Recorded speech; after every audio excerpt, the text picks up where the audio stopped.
Raymond Gator said, a conversation is a call to seriousness. So in the spirit of that kind of call to seriousness, could I please welcome Rebecca Scott, the CEO of Support. Anthony Noggins from the Salvation Army. And last but not least, Heather Holst, who is CEO of Home Ground Services in the middle. Round of applause. So Rebecca Scott, in 2 minutes, tell us what your organisation does and why it does what it does. We're a social enterprise. What that means, if you don't know what a social enterprise is, it's essentially a business that has a business brain but a social heart. That's probably the best way to describe it. So we work in hospitality. You're enjoying some of our food tonight that our wonderful chefs and our wonderful baristas down there have prepared. But we exist as a business purely to try and stop homelessness and disadvantage for young people between the age of 16 and 25. And I guess we're in that middle where we're trying to bridge for a young person that gap between what looks like a life of welfare forever and getting into employment. So we're the bridge between those two things. Wonderful. Heather, what's your organisation about and why did you choose this way of working with the homeless young people? So Home Ground is a housing and homelessness organisation. We work mainly in the sort of inner suburbs, inner city, up through the northern metro down to Cheltenham. We run all sorts of housing and homelessness programs, from the so-called entry points, where if you are in trouble or you know someone is, direct them to us. We're in Collingwood and St Kilda. And we work with a whole range of age groups. We run support services for people who need more intense assistance. We run transitional housing, about 350 units of transitional housing. We run some long-term housing, including Elizabeth Street Common Ground, which some people might have heard of in Elizabeth Street, a really interesting newish project that's like long-term supported housing. We've just started as a real estate agency too, actually. That's our newest venture, so we're dipping the toe in the social enterprise waters as well. You don't look like a real estate agent. Thank you. We do have people who are, though. Yeah. So it's all about getting the people who come to us housing as quickly as possible, the housing they need, and sometimes the support they need with it as quickly as possible. We tend to see around, to give you the scale, about 10,000 households a year is sort of the scale of it. So not just young people, but a lot of those are young people, about 20%. And Anthony McAvoy, what does your organisation do and how is it different to the way that organisations work? Yeah, I work for the Salvation Army's Project 614, which is our city-based service. I manage our homeless services. We have a number of different services that work out of Burke Street. We've got a number of homeless youth-specific services. So I don't know if people have ever seen our big red bus outside St Paul's Cathedral 4 or 5 nights a week there. We have some centre-based drop-in services for young people that are homeless or at risk of homelessness. And then we also work with all age groups in terms of trying to develop relationships with rough sleepers is one of our key objectives. So we sort of go out a couple or 5 nights a week in the evenings trying to develop those relationships and then trying to get a trusting enough relationship where we can look to end their homelessness.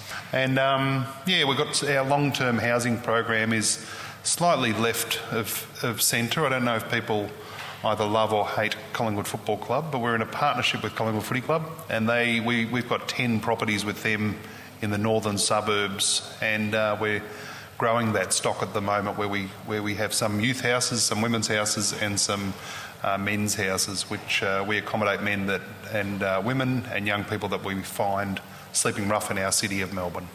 Is it intractable? Because I don't get a sense from reading stuff you talk about that it is in your mind. I don't think it is. I think it can feel like that because we haven't been able to solve it for a very long time, and it certainly feels, like each census the numbers go up, so you can think that you're losing the battle. But when I work at the individual level with young people, and you see the hope that's still there and a whole bunch of amazing things that are around them, and I guess, I think that you can solve it. I think what the system has done, though, the system hasn't been particularly well structured to necessarily help you solve it. So I often feel when I hear sometimes a young person's journey through the service system, I despair a little bit, because we might have a young person that comes to us, say, with 12 different workers from different services, and I just think, God, I couldn't navigate some of these systems. So I think we've put a lot of barriers in the way for young people often, but I think we're also starting to change the way those services work, and we're not just thinking about crisis anymore. We're thinking about longer term, more holistic, more supported services. So I think we're adapting to the problem as well. It's certainly not intractable. Certainly not. I mean, our mission, if you like, is actually ending homelessness, and in Melbourne, and we believe it's entirely possible. Actually, the numbers of rough sleepers tracked down. The numbers of people who are in accommodation that's provided by services is up. These are people who aren't roofless. They're not homed. They're not where they need to be. But the signs of progress, I reckon. But the problem in Australia is we don't really see housing only as homes. We see it as an absolute commodity, a buying and selling, a means to wealth. Owning investment properties is kind of a really big thing that we do as Australians. And so we tend to have a real kind of divide of haves and have-nots when it comes to housing. We've also got an underlying scarcity of houses, so supply side, there's a problem. And when you've got a problem like that, you get winners and you get losers. And the people that are going to be losers are the ones who aren't quite as fast, quite as well connected, quite as rich, quite as confident. So, it tends to be young people just starting out, people who've got an illness of some description, something else keeping them back. No, I reckon that's not okay. I don't think that's not the settlement for Australia, that we have those sort of musical chairs of homelessness. No. We as a community can solve this problem. We need to... recently, the last 5 or 6 years, I've started to work in a way that says developing relationships with people that are sleeping on our streets or people that are homeless is okay. Once upon a time it was frowned upon and almost a sort of sackable offence, but what I find is that we can develop relationships with all the characteristics of friendship and mateship, and we can sort of journey with someone while they on their path to ending homelessness, and it doesn't mean that you need to have that person come home and stay in your lounge room, or there's boundaries that we never cross. But I find that sometimes the most intimate conversations about why someone's on the street in relation to what trauma they've experienced, where they've come from, we can only be human to develop relationships from that, and not shying away from it. We've got a sector that talks a lot about housing first, and it's not to be competitive with that logo or saying. It's just that I see it as relationships first, and then comes housing. And I think we've got a real chance of beating this.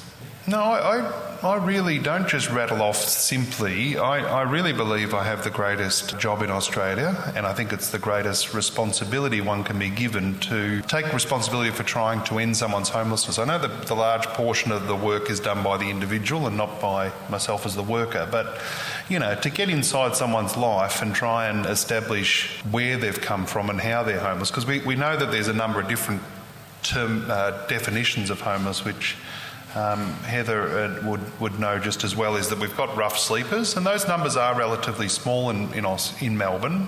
They're still each person's an individual, everyone's important. Then we have people that are couch surfing or staying with friends until they burn their bridges or overstay their welcomes. Then there's people in illegal boarding houses that have no security of tenure, so they can be just said, you're out tomorrow, those sort of things. But for the people that are on our streets, we almost know large majority of those people by name. We know their names and we know where they are. So I think if we keep working hard, we can resolve this. I don't think there's a problem of compassion. I think people are really compassionate. We're a secular organisation actually, so we're all about rights and we're all about housing, and that everyone ought to have housing is sort of what we're about. which I suppose we can get a bit fervent about as well, actually, just like the next church. But, you know, it's sort of... So I don't think there's a problem of compassion or willingness. I think there's a problem of communication around the problem, in a sense that people don't necessarily understand how proximate basically they are to this issue. You know, it doesn't take too much in terms of a bit of an accident or, you know, loss of job. There's a lot of people, you know, who kind of get in this predicament. But I think that we haven't been very good as a kind of service sector about offering people ways to assist either. I think we've sort of done it ourselves a bit and sort of complained sometimes a bit long-windedly about how it's left to us. But I think we've got to, and this is probably what you're doing at Street as well, is sort of turn it around a bit and offer more ways for people to understand what homelessness is about and isn't about, and how to... I'm Kathy, and I'm just wanting to ask the panellists what they think about, and I'm sorry to bring the tone down, but the latest budget, federal budget, and how that might impact on the difficulties young people face in seeking a home. Certainly, there's a number of things in there. New start allowance and youth allowance you can't get now until for 6 months. So obviously that's going to do a lot of damage to a young person trying to find some way to keep kind of feeding yourself and paying for stuff. I think the average, I read recently that the average rental cost in Melbourne is $306 a week. So if you're only earning, you know, $204 on youth allowance a week and your rental cost is $300 and something, you can work out the maths doesn't go so well. So how you afford anything else, how you afford to eat, how you afford those basics is beyond me. As a government person, I can understand the range of challenges that you've got. You've got to fix every problem that every person has. So I understand there's always complexities in that, but at the same time, as you know, Heather said, we've got some fundamental structural issues. Is just we don't have enough houses. So even if we had enough houses, there's a bunch of other barriers in the way as well. So there's a fundamental lack of understanding about some basics that you need to survive, just at a basic level of kind of existence. It's bad news. It's really bad news, yeah. And you knew it was going to be bad, did you? Well, there was a leak around, or a testing of the water, I'm not sure what you'd call it, but, you know, there were quite a lot of stories before the actual budget came down about what was going to be in it. And one of them was that under 25s would be on youth allowance right up to the age of 25, rather than being able to move on to New Start when I think it's 23. It's either 22 or 23. Forgive me, I can't remember which one it is.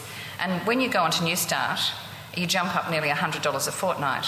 Now, you've probably heard the campaigns around how low New Start is. So that's how low youth allowance is. Now, we were worried about that, because how are you going to sort of pay the rent and all the other necessities if that's your income?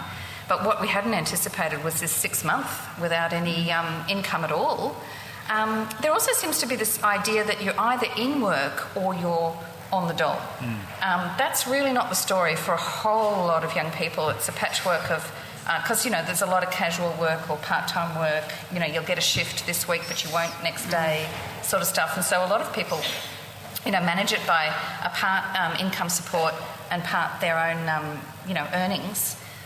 There doesn't seem to be any line of sight of that with the policymakers here. So it's just simple maths. If you haven't got the income, how are you going to pay the necessities of life? It's as simple as that. So it's really bad news. The greatest tragedy, I could read what the Salvos wrote. The Salvation Army is gravely concerned that, and it gets more boring from there. What really is the problem is that the guys that it's affecting on youth allowance don't even know if the budget's going to affect them or not, because they're living so far below the poverty line that last tap or kick in the guts is not going to send them over the edge. They're already there. You can't leave home, a dysfunctional home or a home that's breaking apart or a home that's not safe. You can't go off and enter, home ground services or our service and say, can you help me find private rental? The answer is on what? On what can we help you find it? They're already that far below the poverty line that these budgets they're not good for anyone. Don't get me wrong, but I don't think that our homeless youth in the city of Melbourne all sat around on Wednesday morning going, damn it, we're gone. You know, like their pay's already only last them 4 days out of the 14. You know, they're already it didn't hit them because there was nothing to hit. What people are more interested in some of the conversations that happened in our drop-in services is more about when they see funding cuts to mental health services, the simple stuff about, well, do you know if I'm still going to be able to go to Headspace down at Vic Park? Don't think so. I think they've got a full lease sign up. What happened there? Well, the funding's gone. So is that part of the budget? Yes, it is. They're the examples that our homeless young people on the street want to know about because their income is not, it needs to be improved, but it was never there to begin with. This is from Twitter, so I'm going to read it out so I don't stuff up the other person's question. What affordable housing measures should replace the National Rental Affordability Scheme that was abolished in the budget? I've got a view on that one. Look, the National Rental Affordability Scheme has been and is a good thing in terms of some supply of affordable housing, but it only gets you to 75% of market rent.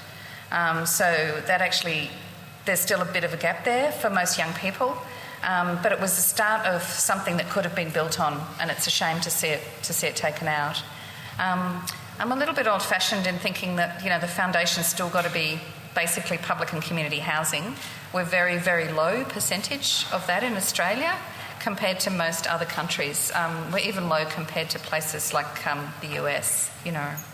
So there's a level of affordable housing that's just not there in Australia, and the tried and tested public and community housing would be a good place to start. And how do you get it there, Heather? Well, it's going to be the voters. Yep, really? Because they're expensive solutions. They're purchasing or building houses in the environment we've got of house prices being so high. So if there's not actually every member of Parliament understanding that their constituents would like that, then that's not going to happen.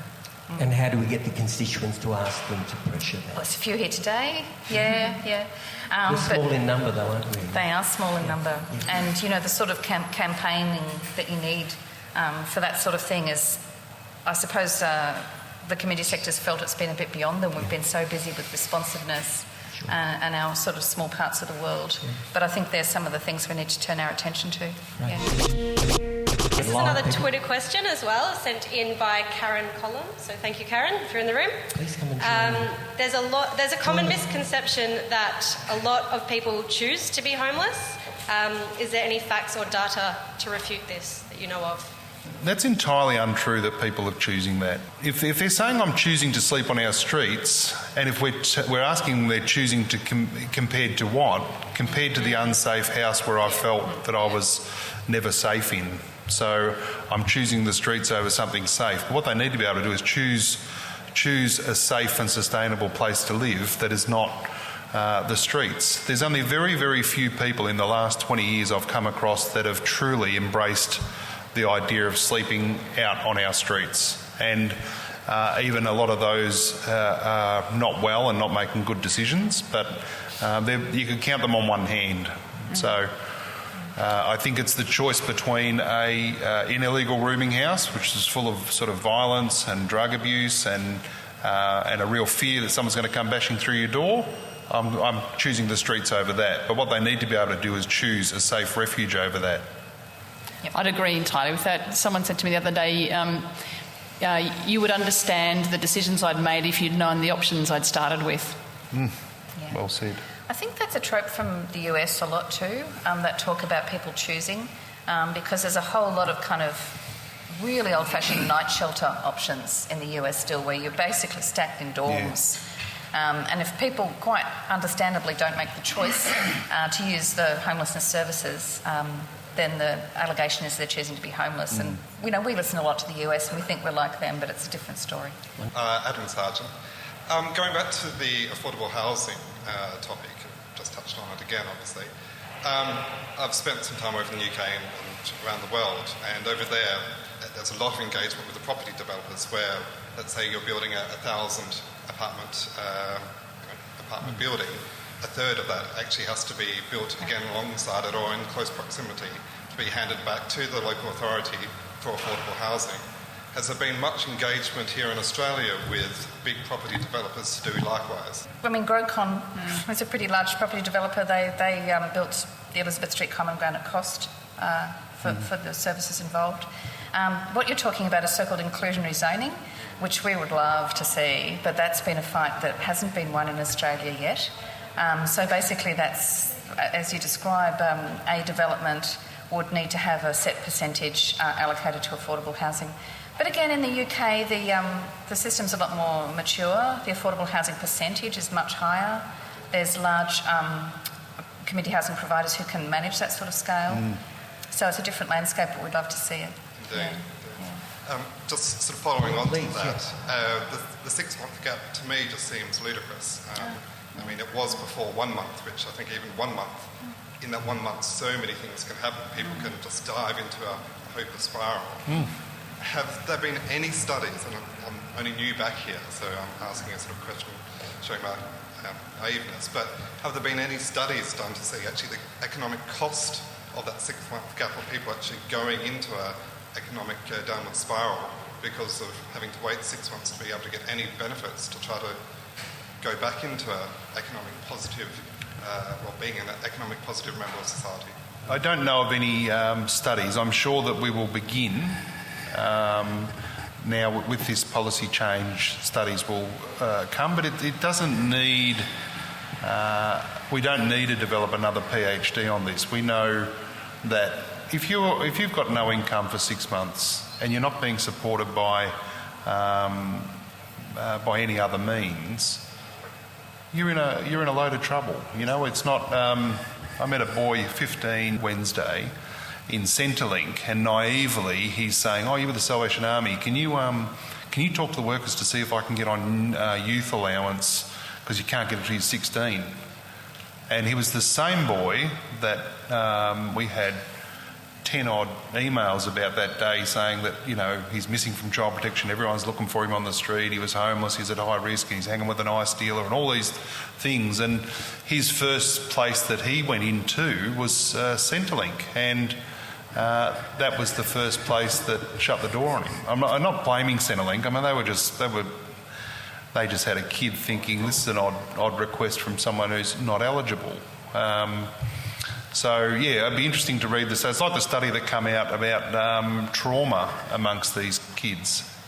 The first 70 young people I worked with in our newest program all suffered significant childhood trauma, whether that be sexual trauma or physical trauma.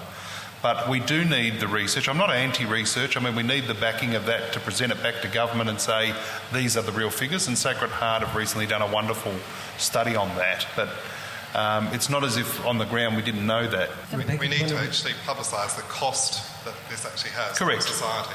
We do. We need to talk about how many hospital admissions people are having and how many, etc.